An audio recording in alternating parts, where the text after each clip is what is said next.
మీ business ఏదైనా మీ ఊర్లో promotion చేయాలంటే అది సుమన్ టీవీతోనే సాధ్యం. ఇప్పుడే సంప్రదించండి. ప్రస్తుతం మనతో పాటు ఉన్నారు ఏపీ హోంమంత్రి వంగల్పూడి అనిత గారు.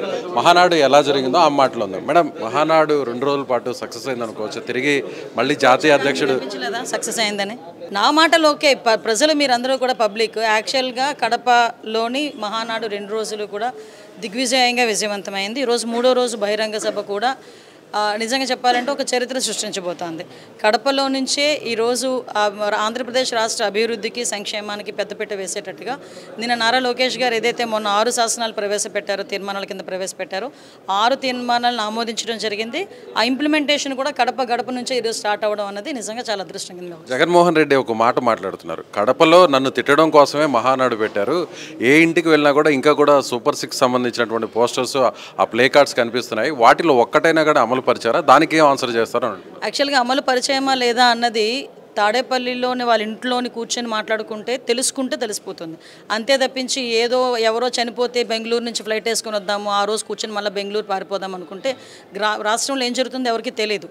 కనీసం చుట్టుపక్కల ఉన్న వాళ్ళైనా చూసి చెప్పుకోగలగాలి. ఎందుకంటే ఈరోజు మేము సూపర్ 6 పథకంలో ఎన్ని ఇంప్లిమెంట్ చేశామన్న సంగతి ప్రజలకు తెలుసు.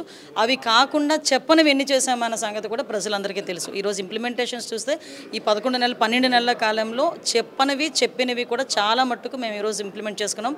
అది కూడా లాస్ట్ 5 సంవత్సరాల్లో వాళ్ళు ఆర్థికంగా దివాలా తీయించేసిన రాష్ట్రాన్ని మేము మళ్ళా గాడిలో పెట్టి ఈరోజు ఆ కార్యక్రమాలన్నీ చేసుకుంటున్నాం. ఈరోజు ముఖ్యంగా ఉద్యోగస్తులు కూడా నెల 1వ తారీఖు అయ్యేసరికి జీతాలు పడుతున్నాయంటే నిజంగా చంద్రబాబు నాయుడు గారు తెలుసు దార్శనికత. ఇది ఎవరు ఒప్పుకున్నా ఒప్పుకోకపోయినా ఇది నిజం. ఇది సో నన్ను తిట్టడానికే మహానాడుని వేదిక చేశారు అని చెప్పి ఆయన పదే చెప్పారు. జగన్ని తిట్టడానికి, నన్ను తిట్టడానికే కడపకు వచ్చారు.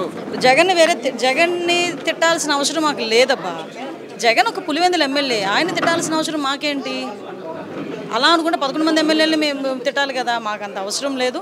మేమేం చేస్తున్నాము, గత పరిపాలన ఏం జరిగిందన్నది ప్రజలకు మళ్ళీ గుర్తు చేయాలి. కాబట్టి కొన్ని సందర్భాల్లో ప్రజలకి గుర్తు చేస్తూ ఇప్పుడు మేము ఏం చేయబోతున్నాం అన్నది చాలా క్లియర్గా మేము చెప్పడం జరిగింది. తెనాలి ఇష్యూలో దళితుల మీద, మైనార్టీల మీద పెద్ద ఎత్తున దగ్గరుండి పోలీసుల చేత దాడులు చేస్తున్నారని చెప్పి జగన్ అంటున్నారు. విషయం ఏంటంటే డాక్టర్ సుధాకర్ డాక్టర్, ఆయన మాస్క్ అడిగిన పాపానికి చేతులు రెక్కలు వెనక్కి ఇరిచి నడి రోడ్డు మీద చొక్కా ఇప్పి కొడితే ఆ రోజు మాట్లాడలేదే జగన్మోహన్ రెడ్డి.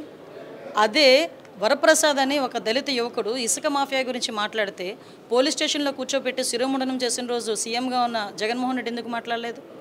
అదేవిధంగా అతను చీఫ్ మినిస్టర్గా ఉండేటప్పుడే డ్రైవర్ని సుబ్రహ్మణ్యాన్ని వాళ్ళ ఎమ్మెల్సీ చంపి డోర్ డెలివరీ చేస్తే ఆ రోజు ఎందుకు మాట్లాడలేదు?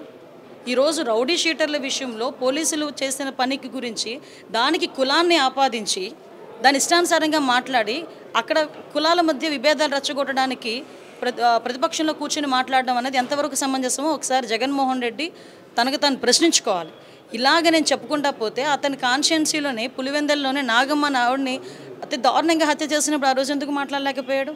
ఇలాంటివి మేము తీస్తే కనుక అమ్మాయి వికలాంగురాలు 3 రోజుల పాటు విజయవాడ హాస్పిటల్లో కూడా కూర్చోబెట్టి అమ్మాయిని సామూహిక అత్యాచారం చేస్తే ఆ రోజు ఎందుకు మాట్లాడలేదు జగన్మోహన్ రెడ్డి?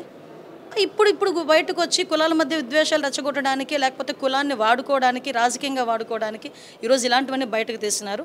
మేము చట్టపరంగా మేము ఎలాంటి చర్యలు తీసుకోవాలో మాకు తెలుసు.